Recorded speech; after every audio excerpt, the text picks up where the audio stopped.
కాదు, అది మన అరుణాచల్ ప్రదేశ్ అవుతుంది. బలూచిస్తాన్ని స్వతంత్ర దేశంగా ప్రత్యేక దేశంగా ప్రకటించుకుంది బెలూచిస్తాన్ లిబరేషన్ ఆర్మీ. అండ్ భారత్ను కూడా రిక్వెస్ట్ చేసింది, సార్ మమ్మల్ని ప్రత్యేక దేశంగా గుర్తించండి అండ్ మీ ఎంబసీని మా దేశంలో ఏర్పాటు చేయండి అని చెప్పి భారత్తో సహా చాలా దేశాలని కోరింది. అండ్ ఐక్యరాజ్య సమితిని కూడా బిఎల్ఏ రిక్వెస్ట్ చేసింది. సో బలూచిస్తాన్ విషయంలో భారత్ వైఖరి ఇక మీదట ఏ విధంగా ఉండవచ్చు? అంటే మన దేశ ఎంబసీని బలూచిస్తాన్లో ఏర్పాటు చేయమని అడగలేదు, బలూచిస్తాన్ ఎంబసీని ఇండియాలో ఏర్పాటు చేసుకోమని అడిగింది.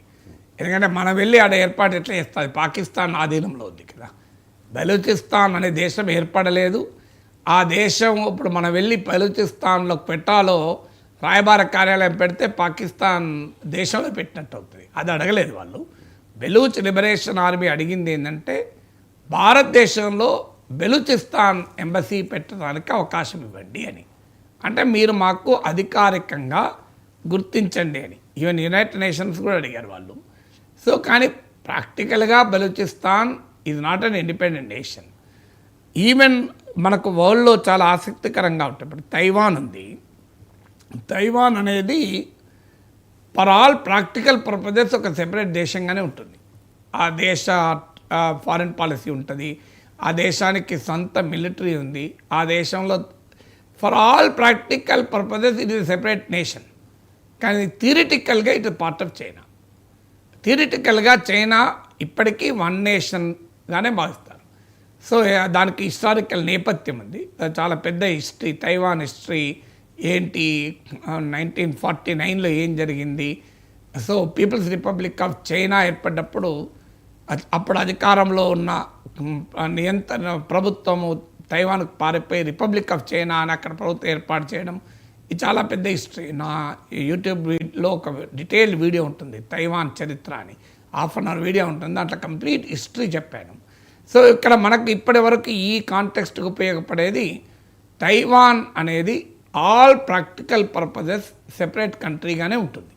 కానీ స్టిల్ అఫీషియల్గా తైవాన్కు ప్రపంచంలో నాకు గుర్తున్నంత వరకు 7 కంట్రీస్ అనుకుంటా రికగ్నిషన్ ఇచ్చింది. యునైటెడ్ నేషన్ గుర్తింపు లేదు, భారత గుర్తింపు కూడా లేదు. మనకు చైనాకి ఇన్ని వివాదాలు ఉన్నాయి కదా. మన అరుణాచల్ ప్రదేశ్ మాది, మా సౌత్ టిబెట్ అని చెప్పి చైనీస్ పేర్లు పెడుతున్నారు కదా. కానీ ఇప్పటికీ మనం తైవాన్ సెపరేట్ కంట్రీగా గుర్తించలేదు. ఈవెన్ మన కాశ్మీర్లో ఏలు పెడుతున్నారు కదా, పాకిస్తాన్కు సపోర్ట్ చేస్తున్నారు కదా. మరి నరేంద్ర మోడీ ప్రభుత్వం తైవాన్ మేము సెపరేట్ కంట్రీగా గుర్తిస్తున్నామని ఎందుకన్నదు? ఈవెన్ టుడే పాత కాంగ్రెస్ ప్రభుత్వాలు అనలేదంటే వదిలేయండి, వాళ్ళంతా వీక్. మోడీ చాలా స్ట్రాంగ్ కదా, వాళ్ళతో పోలికేంది. Modi is a very powerful leader. So చుక్కలు చూపెట్టగలుగుతారు చైనాకు. మరి చుక్కలు చూపెట్టగలిగే నరేంద్ర మోడీ తైవాన్ మేము సెపరేట్ కంట్రీగా గుర్తిస్తున్నాం అనొచ్చు కదా. ఎందుకంటలేడు? ఇప్పటికీ ఎందుకంటలేడు? వాడు అంటున్నాడు కదా అరుణాచల్ ప్రదేశ్ మాదే అని. చైనా వాడు అరుణాచల్ ప్రదేశ్ మాదే అన్నా కూడా మనం అంటలేము. అన్ఫార్చునేట్ కదా. తైవాన్ పక్క పెట్టి టిబెట్ అంటున్నామా? టిబెట్ కూడా చైనాలో భాగమే అంటున్నాం మనం కూడా. India official stand. వాడేమో అరుణాచల్ ప్రదేశ్ మాదే అంటారు, సౌత్ టిబెట్ అని. మనం టిబెట్ మాత్రం ఇండిపెండెంట్ అన్నాం. దలై లామాకు ఆశ్రయం ఇచ్చామంతే. Tibet government in exile India నుంచి ఆపరేట్ అవుతుంది. కానీ మనమే అఫీషియల్గా టిబెట్ చైనాలో భాగం అన్నాం. తైవాన్ టిబెట్ చైనాలో భాగం మనమే కాదు, అమెరికా కూడా అనదు. ఈవెన్ అమెరికా అయినా, ఇండియా అయినా, యునైటెడ్ నేషన్స్ అయినా we're committed to one China policy. కానీ విచిత్రం ఏంటంటే తైవాన్ సెపరేట్ కంట్రీగా ఉంటుంది. సో అదొక ఎగ్జాంపుల్ మీకు. కానీ మీకు ఇక్కడ బెలూచిస్తాన్ వచ్చే వరకు ఆ పరిస్థితి కూడా లేదు. ఎస్, బెలూచిస్తాన్ 1948లో ఒక మనకు ఇండియాలో 500 సంస్థానాలు ఉన్నట్లు బెలూచిస్తాన్ కూడా ఒక మున్సిపాలిటీ సంస్థానం. దాన్ని పాకిస్తాన్ విలీనం చేసుకుంది. 1948 నుంచి ఆ విలీనాన్ని వ్యతిరేకిస్తూ బెలూచిస్తాన్ తిరగబడుతుంది. Balochistan liberation army. బెలూచిస్తాన్ ఏంటంటే పాకిస్తాన్ మొత్తం భూభాగంలో 44% ఉంటుంది. గోల్డ్, కాపర్, ఆయిల్, గ్యాస్ లాంటి విలువైన సహజ నిక్షేపాలు ఉంటాయి. అన్ఫార్చునేట్లీ అంటే ప్రపంచంలో ఎక్కడ సహజ వనరులు పుష్కలంగా ఉంటే అక్కడ ప్రజలు పేదరికంలో ఉంటారు, ఆ సంపద వారికి దక్కదు. అది భారతదేశంలో ఛత్తీస్గఢ్, జార్ఖండ్, బస్తర్, జిల్లాలైనా అదే పరిస్థితి. అక్కడ పుష్కలంగా సహజ వనరులు ఉన్నాయి. ఐరన్ ఓర్ నుంచి మొదలుకొనండి. కానీ అక్కడ ఉన్న ప్రజల పరిస్థితి ఏంటి? ఆఫ్రికాలో కూడా అదే పరిస్థితి. అందువల్ల ఇది ఒక వరల్డ్ వైడ్ ఇష్యూ. మా రిసోర్సెస్, మా జంగల్ జమీన్ అంటూ మన దగ్గర ఆదివాసీలు పోరాడుతున్నారు కదా. కర్రగుట్ట ఇవన్నీ ఎందుకు జరుగుతున్నాయి? జంగల్ జమీన్ మాకు కావాలి అని.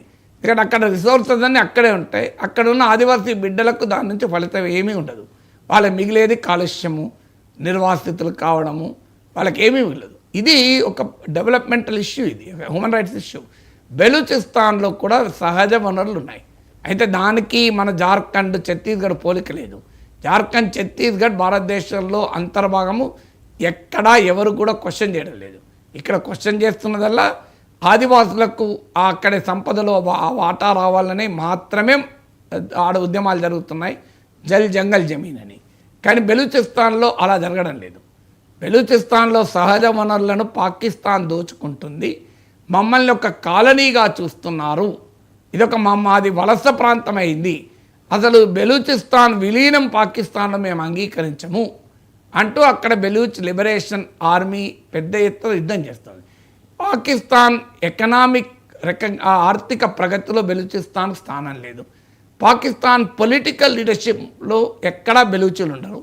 Highly Punjabi dominated political leadership and army leadership. Maximum అయితే సింధ్ ప్రాంతం నుంచి కొంతమంది ఉంటారు. ఇక మిగిలిన ప్రాంతాలు ఖైబర్ పఖ్తూన్ఖ్వా కానీ బెలూచిస్తాన్ కానీ వీళ్ళకి ఎక్కడా ఎవరికీ గుర్తింపు లేదు. అందువల్ల బెలూచిస్తాన్లో ఈ తిరుగుబాటు ఉన్నమాట నిజం. ఎప్పుడైతే భారత్ పాక్ల మధ్య ఉద్రిక్తతలు అయ్యాయో దాన్ని అవకాశంగా తీసుకొని బెలూచ్ లిబరేషన్ ఆర్మీ ఇంటెన్సిఫై చేసింది. ఈ వారం రోజుల్లో 51 ప్లేసెస్లో 51 ప్లేసెస్లో 71 అటాక్ చేశారు. లాస్ట్ 1 ఇయర్లో 1000 మంది పాకిస్తానీ సైనికులు చంపారు. అందుకే బెలూచ్ లిబరేషన్ ఆర్మీ ఇంట్రెస్టింగ్ ఏంటంటే పాక్ ఆక్రమిత కశ్మీర్ నుంచి పాకిస్తాన్ వెంటనే ఖాళీ చేయాలని డిమాండ్ చేశారు. BLA మీకు చూడండి, ఇండియాకి ఎంత అనుకూలమైన స్టేట్మెంట్. పాక్ ఆక్యుపైడ్ కశ్మీర్ నుంచి పాకిస్తాన్ వెంటనే వెకేట్ చేయాలి. పాక్ ఆక్రమిత కశ్మీర్ ఇండియా స్వాధీనం చేసుకోవాలి. మొత్తం కశ్మీర్ భారతదేశంలో భాగం. పాకిస్తాన్ రిలీజియస్ టెర్రరిజం, మతపరమైన తీవ్రవాదాన్ని పోషిస్తుంది.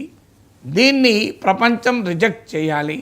పాకిస్తాన్ ఒక టెర్రరిస్ట్ కంట్రీ, దాన్ని టెర్రరిస్ట్ కంట్రీగా డిక్లేర్ చేయాలి. ఇది బెలూచ్ లిబరేషన్ ఆర్మీ డిమాండ్లు. సరిగ్గా భారతదేశ డిమాండ్లు కూడా అవే.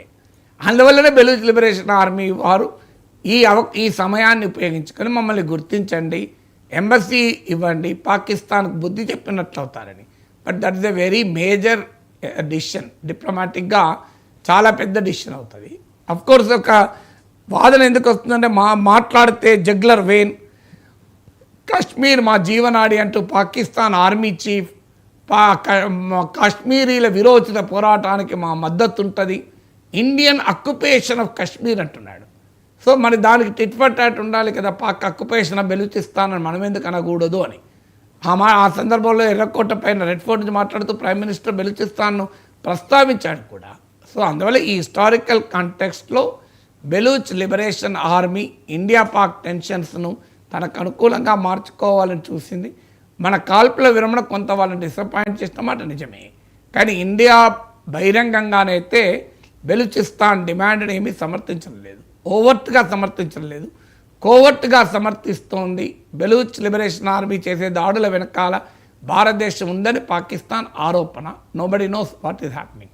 Right sir, thank you so much sir. చాలా అంశాలకు సంబంధించి చాలా డీటెయిల్డ్గా విశ్లేషణ అందించినందుకు. ఇది ఇవాల్టి